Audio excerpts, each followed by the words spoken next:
On the morning of February 20th, 2025, the Carroll County Sheriff's Office received a distressing 911 call from 17-year-old Sarah Grace Patrick. She reported that her 5-year-old sister had discovered their mother and stepfather, Kristen and James Brock, shot to death in their beds. The location was a modest home in Tyus, Georgia, a quiet rural town situated just outside of Carrollton. Law enforcement officers responded immediately, arriving at the residence to find both victims deceased, each suffering from fatal gunshot wounds. The initial assessment of the scene showed no visible signs of forced entry, which quickly raised suspicions. However, one door was found left ajar, prompting questions about how the killer may have entered or exited the home. The brutal nature of the killings, paired with the unsettling detail of a child discovering the bodies, sent shockwaves through the close-knit Tyus community. This was not a place accustomed to violent crime. Residents, many of whom knew the Brocks personally, were left in disbelief. News of the double homicide traveled fast, and the community quickly became gripped by confusion and grief.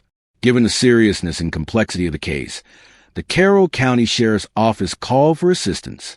Investigators from the FBI, the Georgia Bureau of Investigation Crime Lab, and private forensic laboratories joined the effort to process the crime scene and analyze the evidence. The involvement of these agencies underscored the gravity of the investigation. With lack of forced entry and the victims found in their beds, early theories remained limited. The circumstances surrounding the deaths were deeply troubling, and with no immediate answers, law enforcement faced a challenging case from the very beginning. The search for clarity had only just begun. Kristen Brock, 41, and her husband James Brock, 45, were more than just names in a police report. They were familiar faces in Tyus, Georgia. Respected and well-liked, the couple was known for their steady presence in the local church and their quiet, unassuming lifestyle. By all accounts, they were the kind of people who kept to themselves but were always willing to lend a helping hand. Their sudden and violent deaths left a void not just within their family, but throughout the small community they called home. Kristen's father, Dennis Nolan, spoke publicly following the tragedy. In an interview with 11 Alive, he voiced the confusion that many were feeling. He explained that the couple had no known enemies and led lives that gave no indication of danger. His heartbreak was evident as he tried to make sense of the loss. If there was something they wanted in the house, he said, referring to a potential intruder, they could have taken it, and they probably would not have woken up, but for some reason, they wanted them dead, and I want to know why. This section of the story highlights the human impact of the crime. It focuses on the lives that were taken, the family members left behind, and the grief that continues in the absence of answers. There were no signs of conflict, no warnings, no motive, just two people who were deeply loved, taken without explanation. The central question remained painfully clear. Why would anyone want this couple dead? Following the 911 call on February 20th, 2025, law enforcement officers from the Carroll County Sheriff's Office launched an immediate investigation into the deaths of Kristen and James Brock. The crime scene, located inside the couple's home in Tyus, presented a disturbing contradiction. Despite the brutal nature of the killings, there were no signs of forced entry. The home showed no evidence of a struggle or break-in.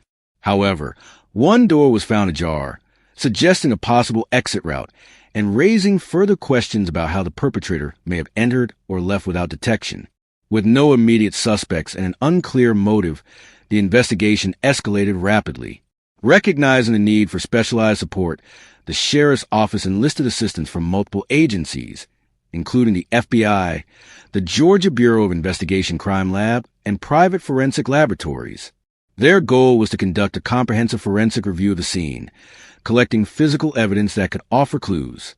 Authorities did not release specifics about the findings, maintaining a level of confidentiality to protect the integrity of the case. In homicide investigations involving families, it is standard for law enforcement to begin by evaluating close relationships. This includes looking into family dynamics, any past conflicts or signs of domestic unrest.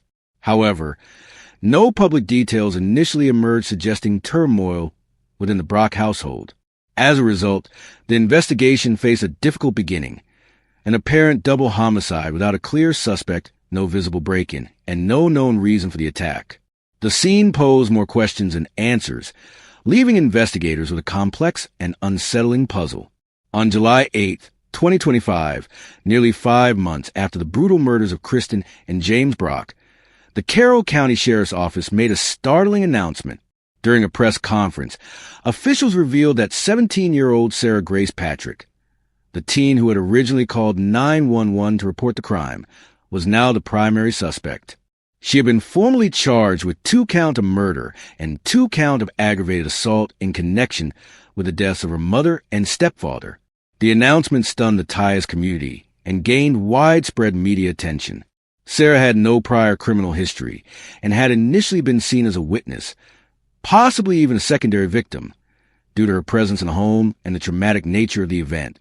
Her calm and composed 911 call had portrayed her as a protective older sister, responding to a horrific situation. However, spokesperson Ashley Hulsey of the Carroll County Sheriff's Office stated that investigators had gathered mountains of evidence implicating Sarah in the crime. While the nature of the evidence was not disclosed, Hulsey emphasized the strength of the case. At the same time, she cautioned that the investigation was still active and that the involvement of additional individuals had not been ruled out. What made the case even more confounding was the absence of an established motive. "We do not know what goes through the mind of a child who wants to harm their parents," Hulsey said, acknowledging the emotional weight of the situation. According to officials, once Sarah was notified of the warrant, she voluntarily turned herself into authorities, accompanied by her father. This unexpected turn dramatically shifted the case's direction, transforming Sarah from grieving daughter to the alleged perpetrator of crime that continued to baffle both investigators and the public.